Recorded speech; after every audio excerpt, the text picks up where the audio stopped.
Salut à tous les villageois et villageoises comptables. On entend plein de posts comme quoi le comptable est nul en maths. Alors écoute bien cette vidéo, on était obligé de réagir et on va te donner 5 raisons qui font que le comptable est tout simplement un as des mathématiques et de la finance. Pour commencer, le comptable passe littéralement toute sa journée dans les chiffres. Alors oui, il ne fait pas de géométrie, n'élabore pas des théorèmes de Pythagore. En revanche, il passe sa journée dans l'arithmétique. L'arithmétique, c'est la science des nombres, tout ce qui va toucher aux opérations d'addition, de multiplication, de soustraction et de division.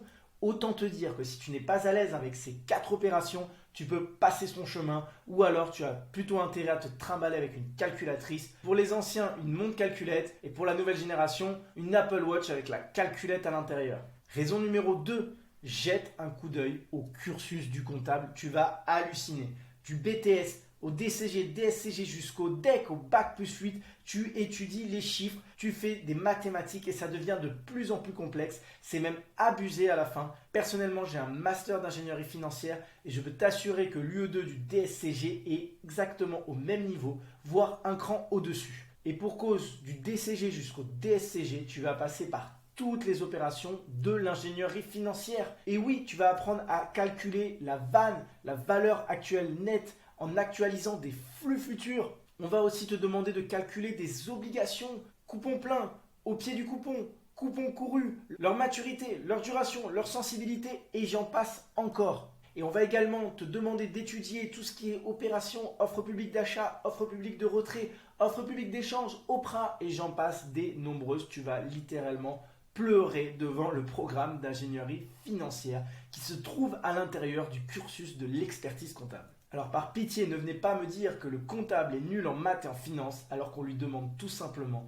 de retourner des chiffres toute la journée et dans tous les sens. Raison numéro 3, le comptable c'est le véritable Sherlock Holmes des chiffres. Son travail, c'est de vérifier que la partie double en comptabilité est bien respectée et que les bilans sont équilibrés, c'est-à-dire que le total de l'actif, ce que l'entreprise possède, est égal au total du passif, ce qu'elle doit. Et pour ça, il peut passer des heures à essayer de chercher le moindre écart de quelques centimes.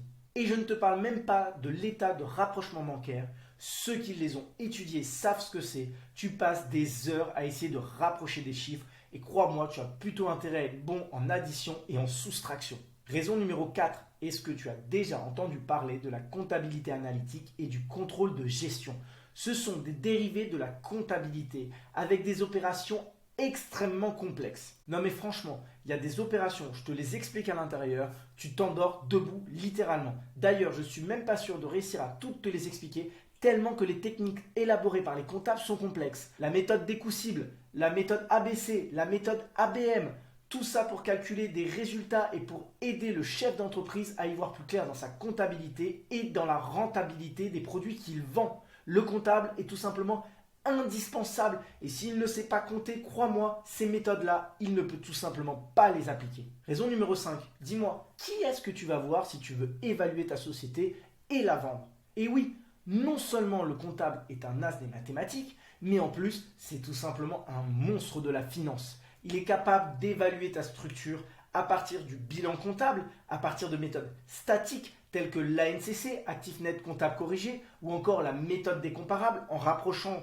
ton bilan à d'autres sociétés qui se sont déjà vendues, mais il peut également calculer la valeur de ta société avec une approche dynamique sur la valeur des flux qu'elle finira par dégager avec la méthode DCF ou encore la méthode EVA et il existe d'autres méthodes. Le comptable est même capable de t'évaluer le goodwill, c'est-à-dire la survaleur que pourrait avoir une marque dans ta société et qui serait très difficilement évaluable. Et non seulement il peut t'aider à évaluer ta société, mais il peut aussi te conseiller sur ta trésorerie, sur la gestion de ta trésorerie, en imaginant que tu fasses de l'importation ou de l'exportation et en pouvant te couvrir avec des contrats sur les devises avec la parité échange euro-dollar. Et c'est pas tout, il peut également t'aider à calculer le BFR, le besoin en fonds de roulement et d'autres ratios que les banques vont te demander le jour où tu vas vouloir obtenir un prêt.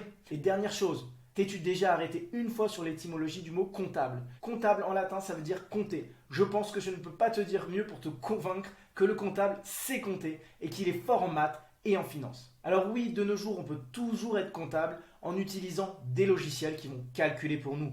Mais le comptable, le vrai, celui qui veut pousser ses études au maximum, celui qui veut apporter de la valeur ajoutée au chef d'entreprise, lui, il est fort en maths et en finance. Si tu veux d'autres vidéos comme ça, pense à t'abonner à la chaîne et surtout rejoins le village. On est une communauté d'étudiants qui s'entraident, on partage. Merci de nous avoir regardés, à très vite pour une prochaine vidéo.